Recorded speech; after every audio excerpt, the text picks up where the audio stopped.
C'est toujours un plaisir, pour ne pas dire un bonheur, de vous servir votre recette que vous aimez le plus d'actualité. Il s'agit bien de votre émission, votre magazine Interface que j'ai le réel plaisir de pouvoir vous le présenter aujourd'hui. On reviendra essentiellement sur les grandes actualités dans le monde, mais aussi en République démocratique du Congo, entre autres. Vous le savez si bien que la localité de Bunagana est occupée par les militaires de l'armée rwandaise. Il s'agit bien ici du Conseil supérieur de la défense qui en a évoqué, tout en donnant un ultimatum de pratiquement 48 heures que les Rwandais ont tout intérêt de pouvoir quitter les sols congolais. C'est ça ce qui a été décidé, mais entre autres aussi la suspension de tous les accords et protocoles d'accord que le gouvernement congolais a conclus avec le gouvernement du pays des mille collines de Paul Kagame. C'est ce qui a été décidé tard dans la nuit par le président de la République aux côtés des autres officiels de la République démocratique du Congo. On y reviendra essentiellement aussi sur l'annulation du voyage du pape François à Kinshasa, mais aussi en Soudan. Pourquoi? Oui, il s'agit bien de la maladie parce que la santé a un tout petit peu dérangé. Le genou du pape ne va pas trop bien. On y reviendra avec l'inauguration de la cathédrale de Goma. Oui, comment ça se passe? Parce que la personne avec qui nous allons échanger et s'y connaît un peu beaucoup parce qu'elle est aussi concernée dans tout ça. Mais aussi, vous le savez très bien, que la commission de l'Assemblée nationale vient de nous annoncer l'invalidation des 5 élus pratiquement. Adolphe Mozuto figure sur la liste, Marie-Ange Mouchebekwa également et Henri Mova Sakani est également sur la liste, mais aussi Papi Enyango. Plus ceux de l'UFCC sont plus concernés, c'est pourquoi l'honorable Jeannette Kabila s'est aussi prononcée. Elle a dit que ce n'est pas correct, c'est une machination. On a manigancé simplement pour sacrifier ces élus. Ça n'a rien de pareil d'absentéisme comme la commission en a évoqué. Et puis voilà, c'est ce qui a été décidé. On y finira bien sûr avec les réalisations de l'ONG Accord de paix qui tient tout bonnement une dame de terrain qui fait très bien son travail. Il s'agit bien de Madame Marie-Martine Kazadi et sa fille qui est avec moi, mais je n'ai plus vraiment l'intention de la présenter parce que je peux même l'appeler l'invité traditionnel de l'Interface, Madame Marie-Martine. Je vous dis bonjour et bienvenue à Interface. Bonjour, Monsieur Nono. Je suis aussi cadre du Parti de la Révolution populaire d'Emzé Laurent Désiré Kabila. Très bien, je devrais aussi insister là-dessus parce que vous êtes cadre du PRP de Laurent Désiré Kabila. La révolution ou rien? Bien sûr. Vous savez, nous sommes toujours dans la lutte. Aujourd'hui, nous sommes là pour vous, chers téléspectateurs. Merci beaucoup et merci d'être à l'écoute. Nous sommes à l'intérieur pour tout faire pour que le pays aille de l'avant. Et je vous demande à ce que vous puissiez être à l'écoute pour un changement mental, pour que nous puissions aller au progrès de notre pays, la République démocratique du Congo. Très bien. Aller au progrès de la République démocratique du Congo, c'est la préoccupation de plus d'un des Congolais qui cherchent à tout prix que la paix puisse régner dans l'est de la RDC. Par là, on sous-entend une occupation déjà qui a presque pris, près de 3 jours aujourd'hui. On peut en décompter de cette manière-là. Les militaires rwandais, aux côtés du M23, ils ont pratiquement envahi et occupé la localité de Bunagana dans le territoire de Rutshuru. Hier, la nuit, le Conseil supérieur, présidé par le président de la République, le Conseil supérieur, bien sûr, de la Défense, qui a décidé et a intimé l'ordre à ces militaires rwandais de pouvoir regagner leur territoire. Et vous voyez, cette déclaration, c'était suffisante ou bien il fallait un peu aller au-delà de tout ça? Bon, je crois que la décision, c'est vrai, elle est prise. Mais ici, nous devrions savoir quand même qu'il y a le charte de l'ONU et de l'OUA. Et c'est eux aussi à prendre des mesures parce que les Rwandais sont venus chez nous. Et cette guerre qu'ils sont en train de chercher, c'est pour vous dire que M. Kagame a toujours envié les terres congolaises. Et s'il tient, c'est parce qu'il cherche à déstabiliser le Congo. Et lorsqu'il attaque, très souvent, quand vous remarquerez, c'est au moment où on veut aller aux élections. Donc, lorsque nous nous préparons pour les élections, c'est alors que lui, il juge de chercher à nous déstabiliser. Et ici, je crois que vous avez vu tous les mouvements qui sont en train d'être mis en action. Les Congolais, maintenant, ont l'éveil de la prise de conscience pour sauvegarder leur souveraineté. Et ici, ils ont compris aussi la démarche de notre président honoraire, autorité morale du FCC, Joseph Kabila Kabange, qui demande à ce que nous puissions être unis. Et cette unité-là commence à prendre de l'ampleur. Tout Congolais commence à s'élever pour chercher à ce qu'on nous laisse en paix. Les Congolais s'élèvent. Hier même, il y a eu toute une manifestation à Goma. La population tenait à tout prix même aller à la frontière pour aller du côté du Rwanda, pour leur montrer, leur exprimer tout le ras-le-bol qu'a la population vis-à-vis de cette agression. Mais certains même jugent que la décision qu'a prise le Conseil supérieur de la défense est des natures de la faiblesse, parce qu'il n'est pas normal qu'à ce stade de pouvoir demander encore à ces militaires de pouvoir se retirer. La dernière solution serait de frapper pour les discipliner, de ne plus jamais revenir. Mais c'est ce que je venais de vous dire. Vous savez, c'est vrai, frapper, mais il faudrait d'abord aller avec la diplomatie. Vous savez, frapper, c'est vrai, mais on ne peut pas s'engager nous-mêmes. Lui, comme il est maintenant il est en train de sentir la pression. Vous voyez que le peuple s'est levé. Et notre autorité morale du FCC, qu'est-ce qu'il a demandé? Il n'y a pas longtemps, il a dit l'unité. Et de cette unité, vous voyez que maintenant, tout le monde commence à prendre quoi? L'éveil de conscience. Et de cet éveil de conscience, c'est pour dire aux Congolais qu'ils doivent cesser, parce que je crois que le président Kagame est dans l'inconscience, l'insouciance. Et l'inconséquence, c'est ce que vous voyez là, à l'écran, l'inconséquence. Les Congolais s'est levé. Et ce que nous recherchons ici, c'est que l'éveil de conscience que nous a mis notre président honoraire, Joseph Kabila Kabange. L'unité, le patriotisme, le nationalisme. Tout Congolais se met debout pour récupérer et mettre dehors l'ennemi qui s'invite seul chez nous.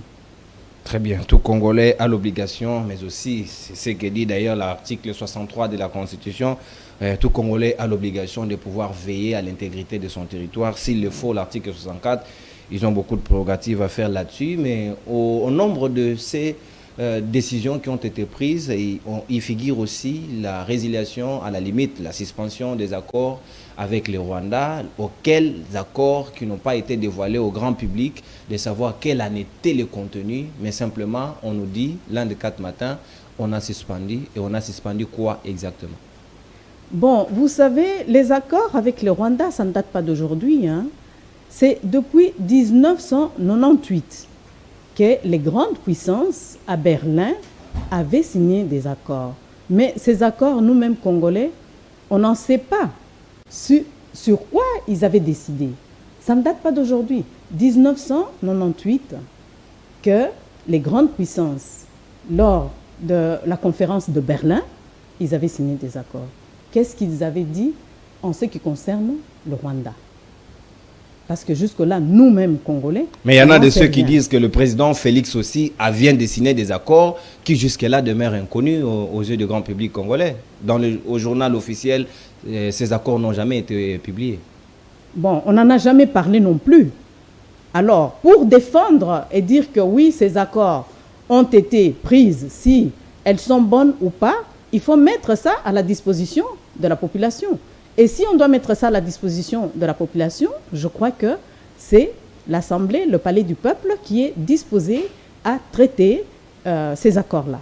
Très bien. L'Assemblée nationale, mais aussi le Sénat, réunis en congrès, ils ont tout intérêt à faciliter les Congolais à pouvoir en savoir un peu plus. Mais s'il fallait dire quelque chose, la posture que devrait avoir la République démocratique du Congo, là, je vous recommande bien sûr de parler au président de la République comme une patriote. Qu'est-ce que vous lui direz? Parce que cette histoire a perduré et les Congolais, vous le voyez à travers des manifestations, en a pratiquement marre. Bon, vous savez, c'est vrai, c'est lui qui est le premier qui colle. Et vous voyez la population qui veut se prendre en charge. Si la population veut se prendre en charge, ça veut dire que la situation est très grave. Et de cette situation, il faudrait d'abord que nous-mêmes Congolais, qu'il invite tous les Congolais autour d'une table pour qu'ils puissent en discuter. Et une fois en discuter, c'est ça, c'est ce que notre président honoraire Joseph Kabila Kabange voudrait que l'unité. Et pour être en union, en unité, qu'est-ce qu'il faut faire? Nous tous Congolais, donc eux, comme ils sont là, lui qui est gouvernement, il doit inviter tout le monde à table et négocier sur la souveraineté de notre pays. C'est très important. Parce que ici, nous sommes tous des patriotes et nous sommes tous des nationalistes. Ce que nous voulons, c'est quoi? Nous voulons que nous puissions avoir la paix, et la paix dans son intégrité, dignement. La dignité du Congolais. Parce que ici, notre dignité est bafouée. Notre dignité est bafouée, mais nous ne reviendrons pas, bien sûr, on n'y remettra pas les couteaux dans la plaie, comme on dira, remuer la plaie, mais ce qui est aussi vrai, d'autres pensent que le Paul Kagame, avec sa bande, serait en train de réclamer les accords de Lemera que vous, le PRP, avec Mosé Laurent Désiré Kabila, avait amené ou encore avait concocté, signé à la limite, et qui nous causerait aussi en partie tout ce que nous sommes en train de vivre dès ces instants. Bon, de là, je ne pense pas. Vous savez, je crois que si Kagame, aujourd'hui, est au pouvoir, Museveni et le président burundais, c'est grâce... Ougandais, c'est grâce à Mzee Laurent Désiré Kabila. Comment ça? Et je crois qu'il le sait très bien. Kagame a ça dans sa mémoire. Hein. Il les a aidés à récupérer le pouvoir avec nos militaires. À l'époque, quand il était encore oui. Dans la rébellion. Oui, oui. Il les a aidés à récupérer le pouvoir qu'ils ont. Hein. Et de dire que c'est notre fondateur, Mzee Laurent Désiré Kabila, paix en son âme, je ne pense pas. Vous savez que c'est depuis 1885 que les Rwandais sont dans notre pays. 1885. Et ici, le grand problème... Pendant la conférence de Berlin. Bon, à ce que je sache, c'est depuis 1885 que les Rwandais sont chez nous. Et maintenant, ici, la personne qui est disposée à mettre la paix, je crois que c'est la colonie, notre père. Votre donc, père qui? Donc vous pensez les encore, Belges. Vous pensez oui. encore belge aujourd'hui où on parle de l'indépendance, on parle de la démocratisation. Non. Vous revenez dans l'ancien temps? Oui, oui, je reviens. Pourquoi? Colon. Oui, il faut en revenir. Parce qu'on est toujours soudés, hein? Il ne faut pas dire, parce que oui, c'est vrai, il y a eu l'indépendance. Mais notre indépendance... Mais Bounagan a été occupé sous la barbe du roi Philippe qui était ici avec nous. Vous n'étiez pas au courant? Non, si, mais il y a un problème. Vous savez, il n'est pas venu d'abord, pour ça. Je crois que son plan d'action maintenant est mis en activité. Donc, il va se référer à son plan d'action pour faire la médiation. Et de cette médiation, vous savez que ce n'est pas du jour au lendemain. On ne peut pas se dire que non, aujourd'hui, c'est vrai, on se lève, le roi est venu, il faut trancher. Non, c'est ce que je venais de vous dire. Nous devons nous mettre à une même table d'abord, nous-mêmes Congolais. Parce que vous savez, comment allez-vous appeler ça? Parce qu'aujourd'hui, les politiques, quand vous voulez les réunir, ils disent les dialogues, format symposium, tout ce que vous voulez. Et le partage du gâteau intervient toujours au terme de ces pourparlers. Qu'est-ce que vous allez suggérer aux Congolais? Ça sera quoi? La conférence nationale souveraine? Ou ce sera quoi exactement? Quel type de dialogue? Mais qu'est-ce que nous recherchons ici? Nous recherchons à récupérer notre pays, notre bien. Et pour récupérer, si vous avez des problèmes familiales avec votre femme, qu'est-ce que vous allez faire? Vous allez chercher à faire quoi? À mettre d'abord de l'ordre. Et c'est ce que nous recherchons maintenant. Nous recherchons à mettre de l'ordre. Donc ici, il n'y a pas besoin des sentiments. D'abord, notre intérêt personnel. Notre intérêt personnel, c'est quoi? Récupérer d'abord nos terres. Et une fois, avant de les récupérer, nous devons savoir quel langage tenir ensemble. Parce que ici, c'est un État, ce n'est pas que c'est seulement la République démocratique du Congo, non. C'est un État. Et de cet État, il y a quoi? Il y a des processus. Et de ces processus, je venais de vous dire, il y a l'ONU, il y a l'OIA. Mais tout ça, c'est quoi? C'est l'Afrique, non? Et puis, nous sommes un seul peuple qui a été colonisé par une même colonie, la Belgique. Donc, très bien. Oui, la Belgique. Très bien, la Belgique, oui. Mais vous le savez bien parce que vous avez épilogué ou encore évoqué tout à l'heure sur ce que d'abord les problèmes internes. Il faut d'abord les résoudre pour prétendre résoudre ces problèmes de l'insécurité qui nous viennent d'ailleurs. Ça, je suis d'accord avec vous. Mais Christophe Mbosso vient de réitérer les propos qu'il a tenus dans le temps, qu'il y a de ces élus qui se retrouveraient du côté de ces agresseurs, de ces ennemis de la population congolaise qui ne cesse d'ender à l'est de la République démocratique du Congo. Mais il ne s'arrête que là. Tous les jours qu'il sort, il ne cite pas nommément pour faciliter aussi à la justice. Et la justice aussi, de son côté, ne s'auto-saisit pas. Qu'est-ce qui se passe? Pourquoi cette léthargie dans tout ça? Bon, ici, je dirais ceci. C'est là où j'en viendrai. Je crois que la dernière fois, on en a parlé. J'avais dit qu'il ne faut pas être complice des agresseurs. Nous ne devons pas être complices des agresseurs. Et pour ne pas être complice des agresseurs, ce qu'il est déjà en train de dire, c'est déjà un éveil à ceux qui le sont pour qu'ils puissent cesser de faire ça. Vous comprenez? C'est un éveil. Et eux-mêmes vont se sentir lésés et dire, oui, écoutez, nous devons faire marche arrière et laisser tomber. Je crois qu'on finira par laisser tomber. C'est là où je viens. Je reviendrai encore. Là, je reviens sur notre honorable Janet Kabila. Qu'est-ce qu'elle dit? Organisez-vous. C'est une organisation. Et là, maintenant, nous devons nous organiser à l'interne d'abord. À l'interne. Et à l'interne, elle avait sorti l'ONIP des tiroirs à l'Assemblée pour que nous puissions commencer à identifier. Vous voyez que ça n'a pas tardé. On a identifié quand même. En identifiant maintenant, qu'est-ce qu'il cherche à s'échapper? Qu'est-ce qu'il cherche à montrer que non, ce n'est pas lui, ce sont les Congolais entre eux qui se battent parce qu'il est déjà identifié. Vous savez, si on vous identifie, bon, sur le plan mondial, en ce jour, au 21e siècle, je crois que ce n'est pas honorable. Ce n'est pas honorable. Comme on a évoqué Janet Kabila, on en a évoqué aussi Christophe Mbosso dans cette première thématique, il est important cette fois-là d'en évoquer les seconds qui collent directement. Il s'agit des invalidés. Ils sont au nombre de 5 pratiquement, parmi lesquels la majeure partie s'y trouve ceux du FCC. Raison pour laquelle Janet Kabila est sortie de son silence pour décrier cela. Henri Mova-Sakane ne sera plus député, il est invalidé, il s'agira de son suppléant de pouvoir le remplacer. Marie-Ange Mouchebekwa également, elle est invalidée. Papi Nyango, invalidé. Adolphe Mozito aussi de la MOUCA, le coordonnateur en exercice, également invalidé. Vous, comment vous recevez cette invalidation du moment où ces élus qui sont invalidés ne participent presque pas au plénière pour raison d'absentéisme? La décision a été prise. Bon, est-ce que vous croyez que c'est vrai ces raisons d'absentéisme? Parce qu'il y a ceux qui ont prouvé, allons par exemple avec Marie-Ange Mouchebekwa, qui a présenté ses preuves qu'elle était, elle n'était pas là, elle était absente. Elle était malade. Oui, mais on n'a pas pris ça en compte. Si on ne prend pas ça en compte, ça veut dire que quelque part, on a indexé le FCC. Vous comprenez? Alors, si on indexe, je vous dirais, Monsieur Nono, il y a 500, plus ou moins 500 députés.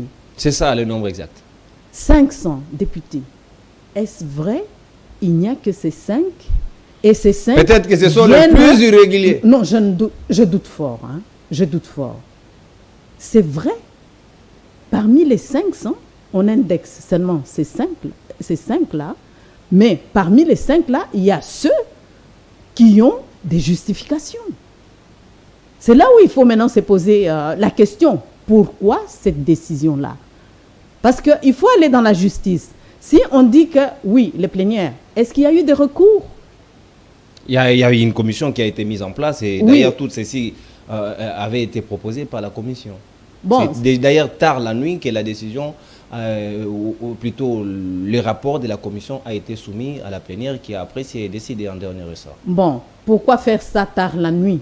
Mais pour ceux qui ont présenté les justifications, si vous présentez la justification, ils doivent maintenant se dire, ok, nous allons voir. Parmi ceux qui se sont 500. justifiés, 500. il y a par exemple Obé Minakou qui n'est Mais pas invalidé. même Ça, vous elle-même, n'en parlez, notre- ça, vous n'en parlez pas. Pardon? Comme Obé Minakou également, Oui. qui est du FCC, Oui. lui également a été convoqué à la commission.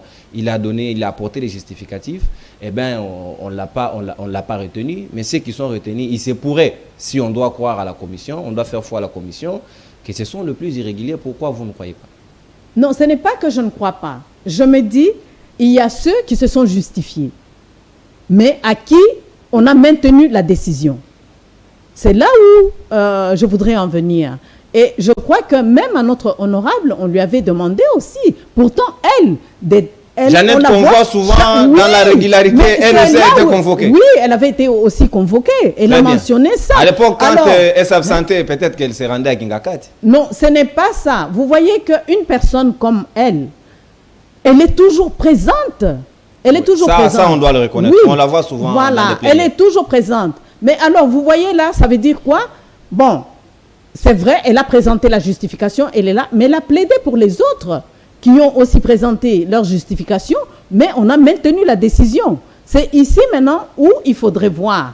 Est-ce qu'il fallait étaler ça déjà ou il fallait d'abord attendre, voir qu'est-ce qu'il pouvait encore prendre comme mesure ou donner un temps de recours pour qu'ils puissent se régulariser, les convoquer aussi ou aller très vite en besogne en indexant. Donc, à votre le avis, FCC. ils sont allés très vite en besogne. Oui, en indexant les FCC.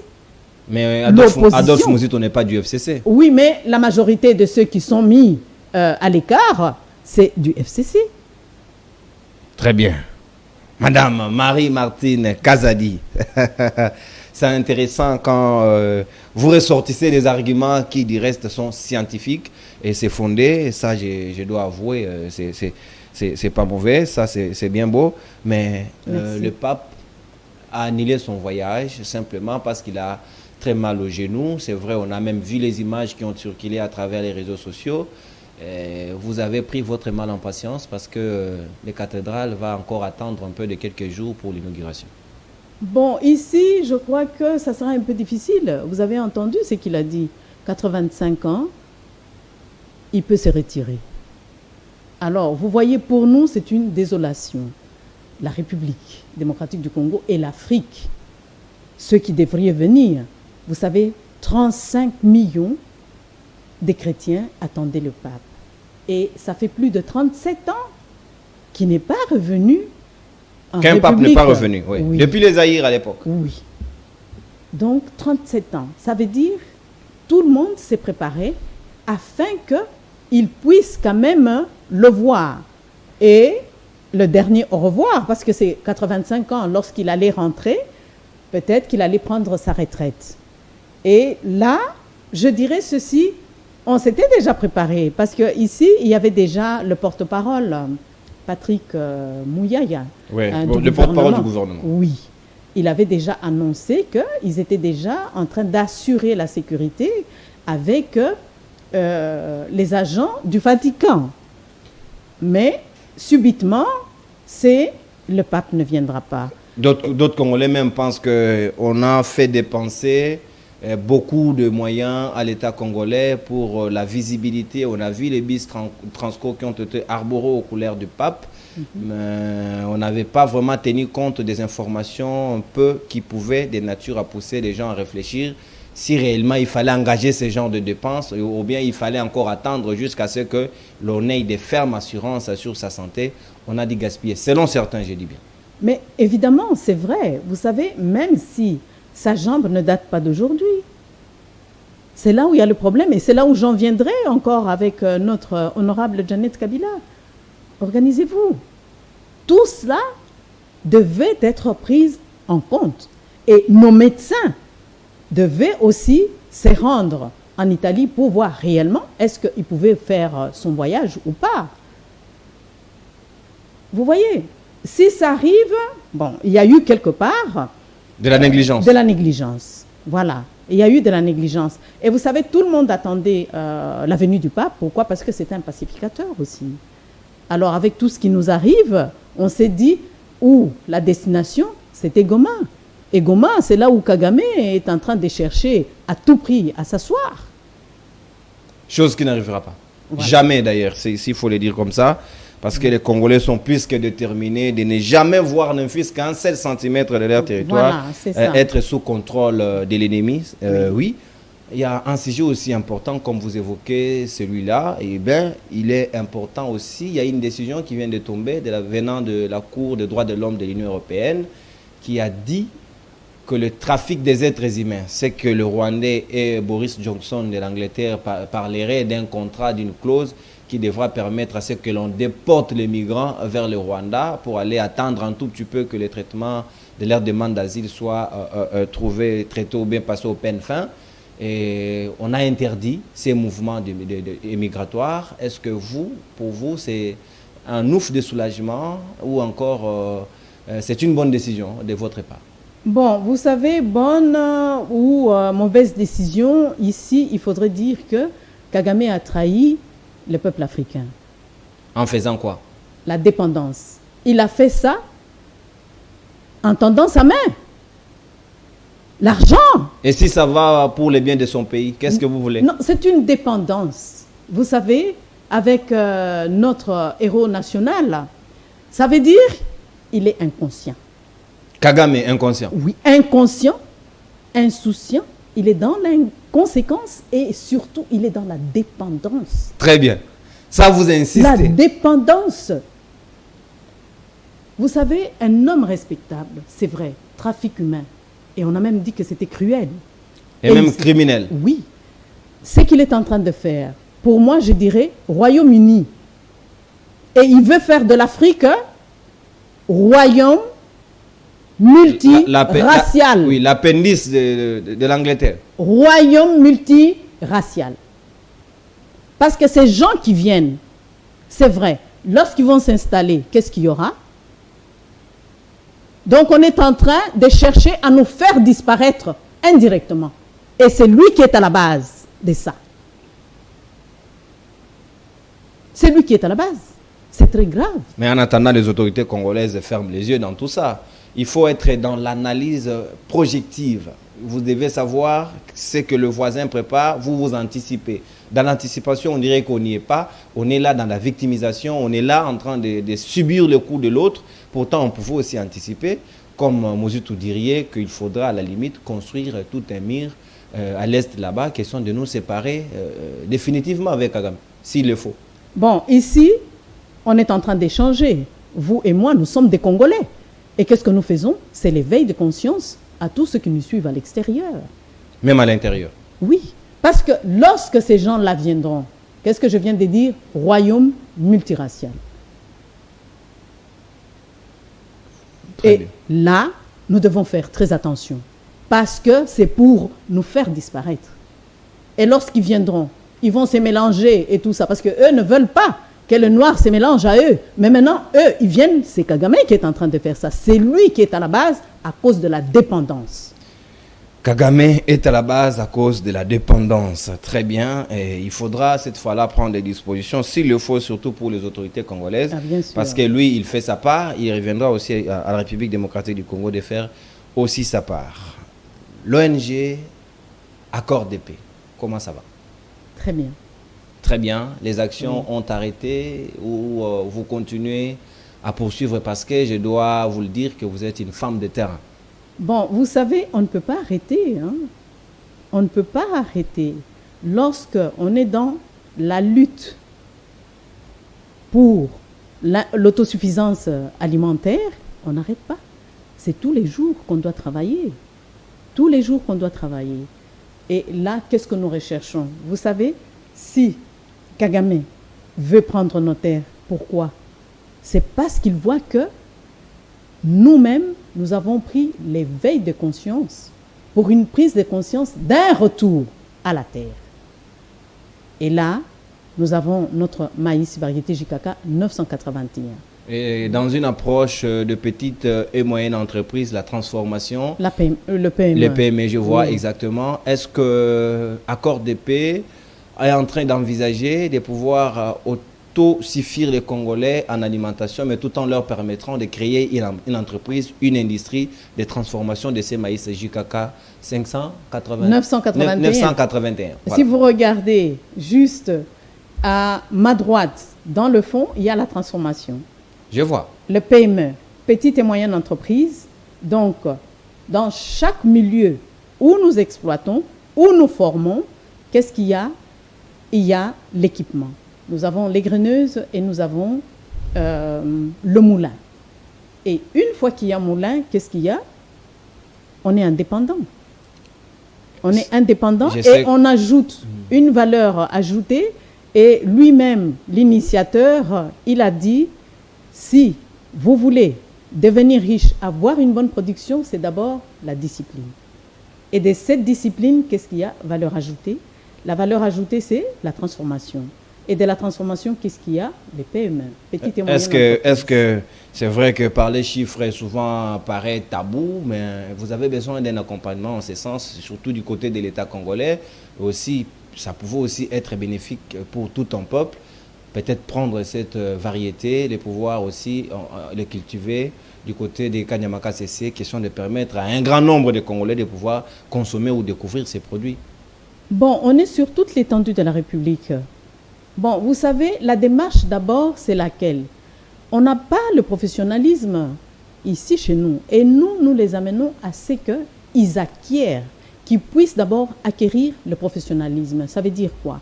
Lorsqu'ils ont le produit, je crois que les images, vous avez des images qui montrent, lorsqu'ils ont le produit, eux-mêmes savent comment amener le produit jusqu'à la transformation.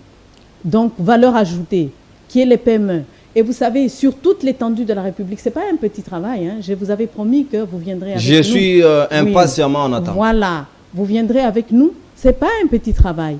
Et ça veut dire, lorsqu'il y a des PME sur toute l'étendue, les petites et moyennes entreprises, équipements, sur toute l'étendue de la République, qu'est-ce qu'il y aura? Nous allons vers l'industrie à petite échelle.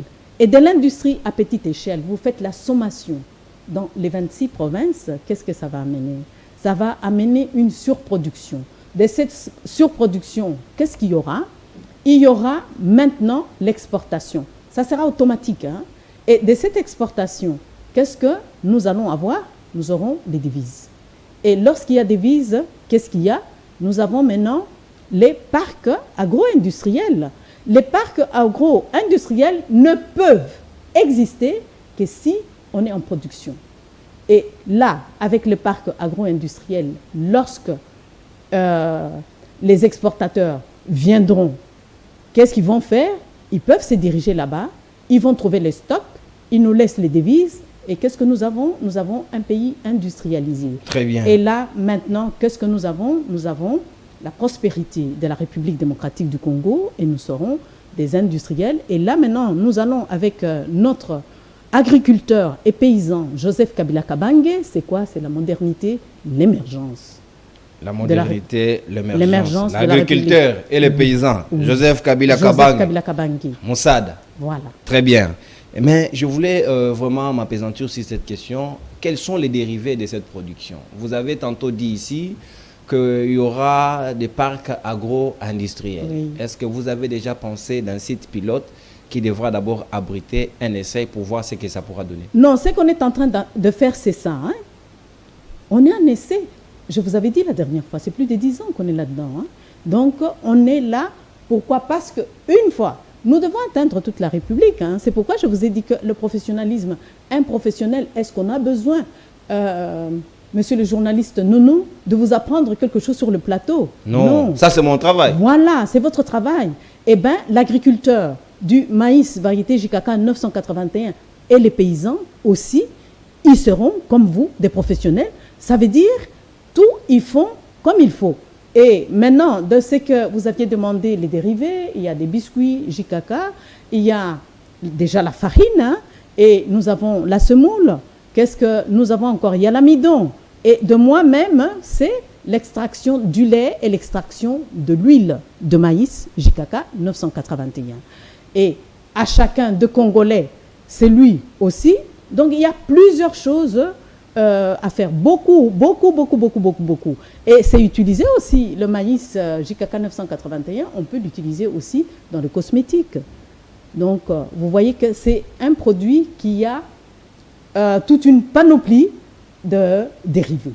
Toute une panoplie de dérivés. Je suis sûr et certain que les Congolais en ont suffisamment compris de tout ce que vous avez démontré ici, comment les dérivés vont permettre, et surtout avec la création de PME et des parcs agro-industriels, et surtout nous allons vers l'autosuffisance alimentaire. Mais cela ne vous exclut pas de poser vos bonnes œuvres sur le terrain, surtout avec les populations riveraines, les populations villageoises que vous rencontrez souvent.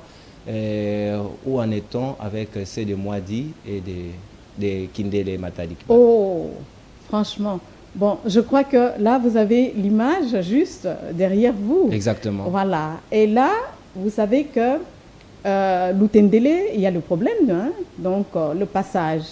Il y a le pont qui doit être fini pour que nous puissions vraiment être en action pour la saison qui vient. Et là, nous nous préparons déjà pour le voyage.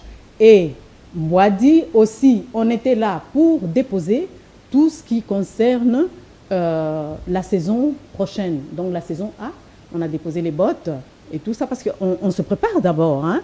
Donc comme notre honorable dit toujours, organisez-vous d'abord. Et s'il n'y a pas cette organisation, je vois très mal.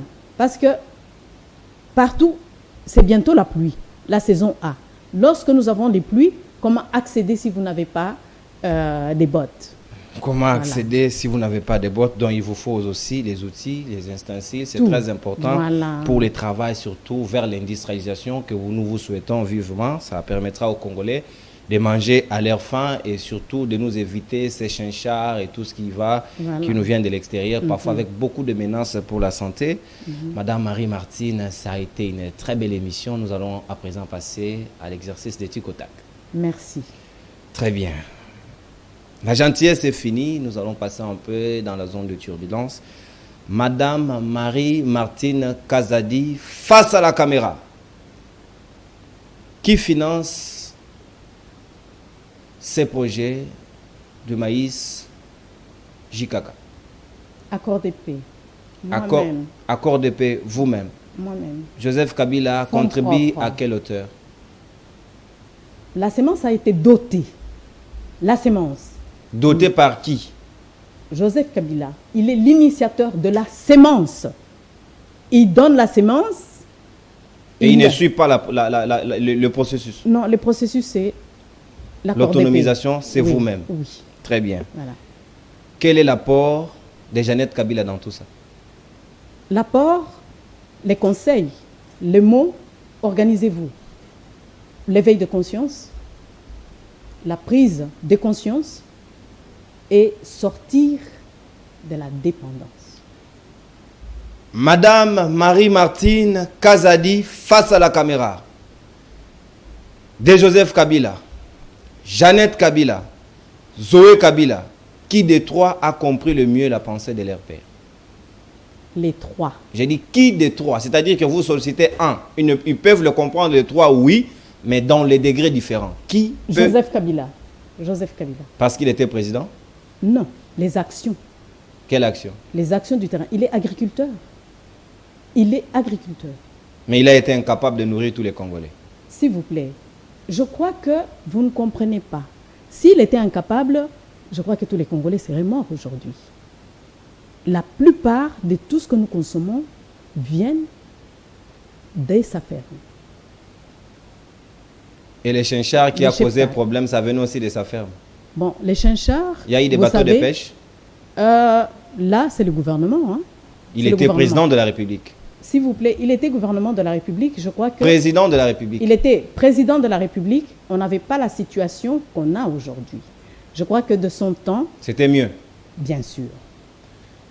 Dernière question pour nous séparer. Là, on va entrer un tout petit peu dans le terrain politique. La situation embarrassante que connaît la République démocratique du Congo maintenant, si Joseph Kabila était au pouvoir, croyez-vous qu'il allait faire mieux que Félix Tshisekedi maintenant? Il allait faire mieux. D'abord, de par ses études.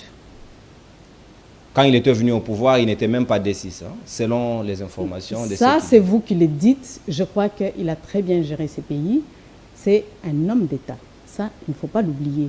Et il l'a prouvé maintenant, ce qu'il est. De son temps, je crois qu'on n'avait pas tant de plaintes. Hein. Lorsqu'il y avait les guerres et tout ça, il se mettait debout pour mettre le calme, la paix. La paix. Mais je crois que, monsieur le journaliste, du temps de Joseph Kabila Kabange, on a eu quand même la paix. Hein? On a eu quand même la paix et on a bien vécu. Je crois que ce qu'il faudrait dire, c'est on a bien vécu du temps de Joseph Kabila Kabange et aujourd'hui, nous avons les reflets du bien vécu. Nous avons le reflet du bien vécu. C'est avec ces mots gentils que nous bouclons l'interface d'aujourd'hui avec celle qui a été à l'honneur. Elle ne cesse de nous honorer, Madame Marie-Martine Kazadi, qui répond toujours à nos invitations avec des analyses très pertinentes qui sont très profitables pour les Congolais. Merci d'avoir été le nôtre pour l'interface d'aujourd'hui. Merci, monsieur le journaliste. Ici, l'éveil de conscience n'est jamais trahir le Congo. Je vous remercie.